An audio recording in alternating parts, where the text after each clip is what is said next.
Humingi ng sorry si Agent Pascual dito kay Agent Fernandez dahil pinagdududahan niya na akala niya ay bumaligtad na ito at sumanib sa pwersa ng mga Benavides. Napatawa na lamang si Agent Fernandez at sinabi kay Agent Pascual na kailangan niyang gawin at hindi ipaalam ito sa kay Agent Pascual para protektahan ang kanyang kabady.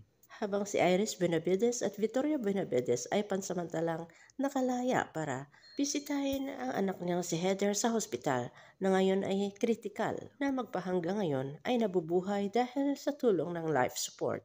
At sa pag-reunion ng tatlo ay sinisisi ni Iris ang kanyang ama dahil sa peking kasal nila ni Tyron De Vera ay naging mas kabit siya kumpara sa kay Jasmine Flores.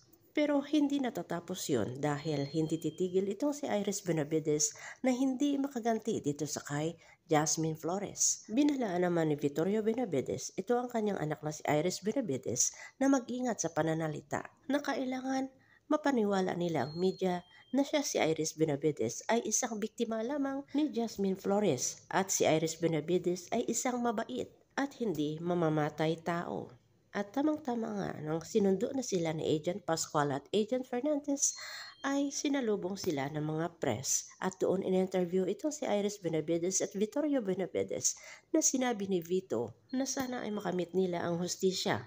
Si Iris Benavides ay ganon din na humihingi ng tulong sa mga tao na manalangin para sa kaligtasan ng kanyang kapatid na si Heather at ganon din para makamit nila ang hustisya na ito si Jasmine Flores ang tunay na kriminal at hindi siya.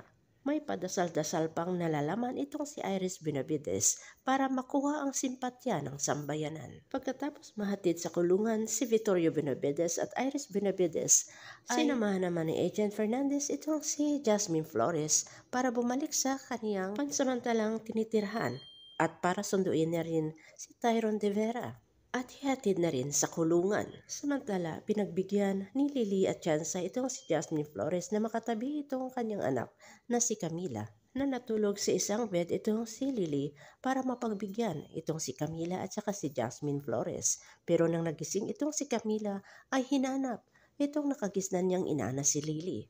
At iniwan si Jasmine Flores at doon pumunta siya sa kay Lily para doon matulog at yakap-yakap niya ang nakagisnan niyang ina. Wala nang magawa si Jasmine Flores kundi tanggapin ang katotohanan dahil magpahanggang ngayon ay kailangan niyang protektahan itong kanyang anak na hanggang ngayon ay hindi pa alam ang katotohanan at baka masaktan kapag sinabi niya ang katotohanan na siya si Jasmine Flores ang totoong ina ni Camila. Hanggang kailan magpapanggap itong si Jasmine Flores sa harap ng kanyang anak na si Camila? Abangan na lang natin ang susunod na episode dito sa Lavender Fields.